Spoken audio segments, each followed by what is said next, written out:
അസ്സലാമു അലൈക്കും ദാറ ഖൗമിൽ മുഅ്മിനീൻ വഇന്നാ ഇൻഷാ അല്ലാഹ് ബിക്കും ലാഹിഖൂൻ.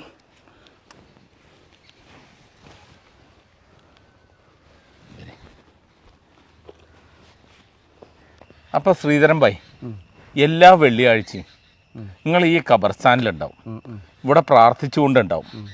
എന്താ നിങ്ങൾക്ക് ഈ സുബൈദമ്മയും അസീസുപ്പയായിട്ടുള്ള ഈ ഒരു ബന്ധം? അത് അവരെൻ്റെ ഉപ്പയും ഉമ്മയാണ്.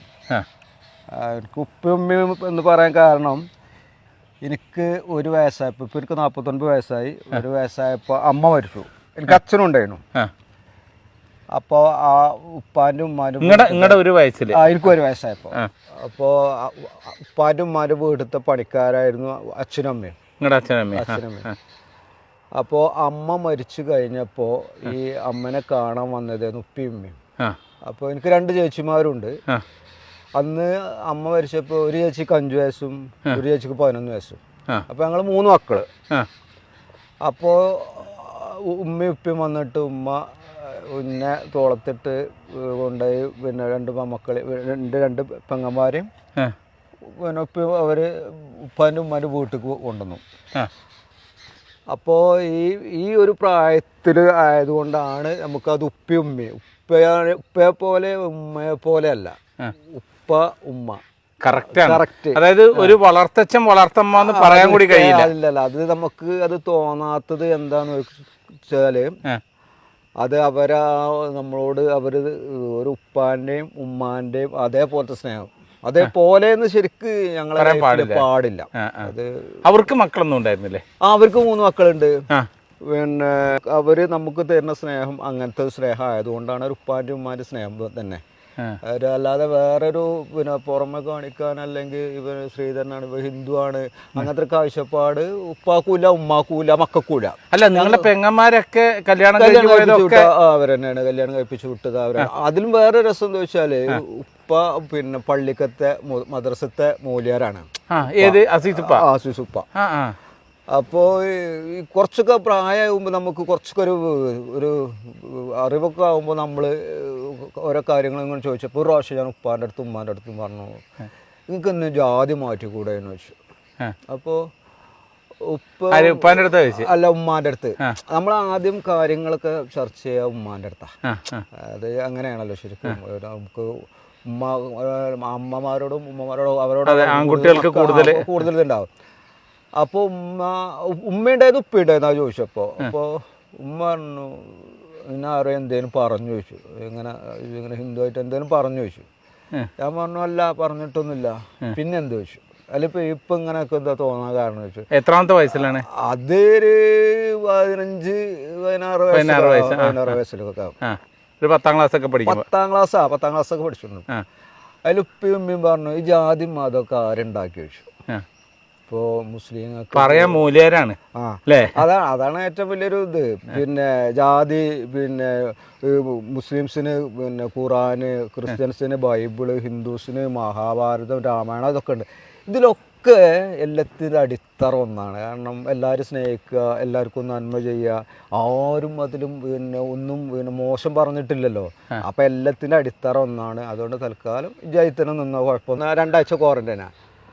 അത് കഴിഞ്ഞിട്ടില്ല, എല്ലാ വെള്ളിയാഴ്ചയും നമ്മൾ ഈ കവറിൻ്റെ അടുത്ത് വരും എല്ലാ വെള്ളിയാഴ്ചയും. എങ്ങനെയാണ് ഇത് ഇത്ര വൃത്തിയായിട്ട് നിങ്ങൾ മെയിൻറ്റെയിൻ ചെയ്യണത്? എങ്ങനെയാണ്? അതെന്താണെന്നറിയോ, ശരിക്കും എൻ്റെ ഒരു ഇതെന്ന് വെച്ചാൽ, മരിച്ചു കഴിഞ്ഞാൽ അവരെ മണിയറ, അതായത് അവരെ വീട് കബറാണ്. അപ്പോൾ ശരിക്കും നമ്മളെ പിന്നെ ഉപ്പാക്കും ഉമ്മാക്കും വൃത്തിൻ്റെ കാര്യത്തിൽ ഭയങ്കര, അവർക്ക് വൃത്തി എന്ന് പറഞ്ഞാൽ ഭയങ്കര വൃത്തിയാണ്.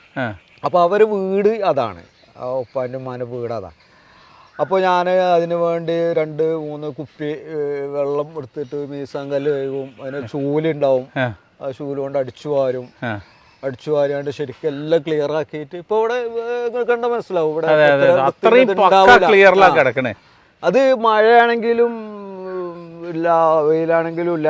വെള്ളിയാഴ്ച ആയിക്കഴിഞ്ഞാൽ വരും. അപ്പൊ നിങ്ങളുടെ പെങ്ങളുടെ ഒക്കെ കല്യാണം അല്ലേ ഏറ്റവും മൂത്തത് എന്ന് പറയുന്നത്? ഇപ്പൊ എന്തെന്നെ ആയാലും സുബൈദമ്മാക്കുള്ളത് ഇപ്പൊ 6 മക്കളാണ്. 6 മക്കളിലെ ഏറ്റവും മൂത്തത് രമണി, നിങ്ങളുടെ ജ്യേഷ്ഠത്തിയാ വരുന്നത്. പിന്നെ ഷാനവാസ്, പിന്നെ ലീല, പിന്നെ ശ്രീധരൻ, ജാഫർ, ജോഷിന. ആ ശ്രീധരൻ കഴിഞ്ഞിട്ട് ജാഫർ വരുന്നത്. മാസത്തിന് വ്യത്യാസം. അപ്പൊ നിങ്ങളുടെ ആ വീട്ടിൽ നടന്നതിലെ ഏറ്റവും ആദ്യത്തെ കല്യാണം എന്ന് പറയുന്നത് രമണീന്റെ. എങ്ങനെ ഇപ്പൊ കല്യാണങ്ങളൊക്കെ നടത്തി? അത് കല്യാണം ശരിക്കും ഞങ്ങള് വളർത്തിയത് ഉപ്പിമി വളർത്തിയത് ഹിന്ദുക്കളായിട്ട് തന്നെയാണല്ലോ, മറ്റേ ഒരു ഇതിലല്ല മുസ്ലിംസ് അങ്ങനെയൊന്നുമില്ല. അത് അതിനും പുറമെ ഞങ്ങൾ മനുഷ്യരായിട്ട് വളർത്തിയെന്ന് പറയാം. അതാണ് പറയേണ്ടത്. വേണ്ടത് അല്ലാതെ ജാതി മതം അതല്ല. അപ്പൊ നമുക്ക് അതിന്റെ നമ്മളേതായ ആചാരപ്രകാരം തന്നെയായിരുന്നു കല്യാണം. അതേ വീട്ടുമുറ്റത്ത് തന്നെ. അതെ വീട്ടുമുറ്റം. എല്ലാം ജ്യേഷ്ഠല്ലേ? കാരണവരാണ്. പേര് ഷാനവാസ്. നിങ്ങളുടെ ചെറിയ അനിയൻ അല്ലേ?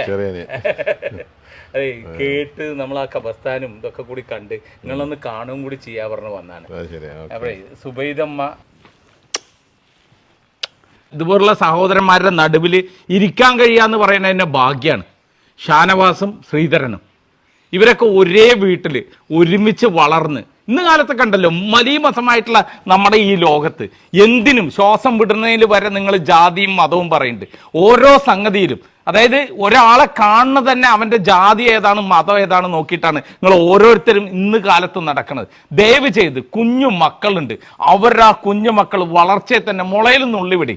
നിങ്ങൾ ഈ ജാതിയും മതവും നോക്കല്ലേ. ഇതാ നമ്മുടെ അസീസുപ്പ എന്ന് പറഞ്ഞു കഴിഞ്ഞാൽ ഒരു മൂല്യാരാണ്, എന്നിട്ട് വരെ ജാതിയോ മതമോ നോക്കാണ്ട് നമ്മുടെ ശ്രീധരനാക്കി വളർത്തി. ശ്രീധരനെ പറയുന്നത് ഞാൻ അവിടെയല്ല വളർന്നിരിക്കുന്നത്, വേറെ എന്തെങ്കിലും ആണെന്നുണ്ടെങ്കിൽ ഞാൻ വേറെ ഏതെങ്കിലും രീതിയിലായിരുന്നു എന്ന് ശ്രീധരൻ എന്നെ പറയുന്നു. അത്രത്തോളം സ്വന്തം മക്കളെ പോലെ എന്ന് പറയാൻ കൂടി ശ്രീധരൻ സമ്മതിക്കുന്നില്ല. അപ്പൊ എന്താ അറിയോ, അവരുടെ സ്നേഹം. അതായത് ഈ മൂത്ത കാരണവരായിട്ടുള്ള ഷാനവാസ് പറയുന്നു ശ്രീധരനെ ഉമ്മ ഒരുപാട് കൊഞ്ചിച്ച് വഷളാക്കിയെന്ന്. അപ്പൊ അതിലൊക്കെ വരുന്ന ഒരു സ്നേഹം ഉണ്ടല്ലോ. ഈ നമ്മളെയൊക്കെ പറയില്ലേ, ഇളയവനായിട്ട് നിങ്ങൾ ഒരുപാട് കൊഞ്ചിച്ച് അവനെ വഷളാക്കി എന്നുള്ളത്, ആ ഒരു വാക്കാണ് അതിൽ വരുന്നത്. അപ്പൊ എനിക്ക് പറയാനുള്ളത് എന്താ അറിയോ, ഈ ലോകത്ത് തന്നെ മാതൃകയാണ് നമ്മുടെ സുബൈദമ്മയും അസീസുപ്പയും. അവർ ഈ മക്കളെ വളർത്തി ഇന്ന് ഈ ലെവലില് ഇന്നും അവർ ആ ഒരു ബന്ധം കാത്തു സൂക്ഷിക്കണമെന്നുള്ളതാണ്. അതുകൊണ്ട് എനിക്ക് പറയാനുള്ളത്, നിങ്ങളുടെ വീട്ടിലായാലും ശരി, സ്കൂളിലായാലും ശരി, അങ്ങാടികളിലായാലും ശരി, നിങ്ങളൊരു ഗെറ്റ് ടുഗദർ കൂടുന്നായാലും ശരി, നിങ്ങളുടെ ഓഫീസിലായാലും ശരി, നിങ്ങളുടെ കൊളീഗിനെ വരെ നിങ്ങളിങ്ങനെ കാണുന്നതുണ്ടല്ലോ വേറെ ലെവലിലാണ്.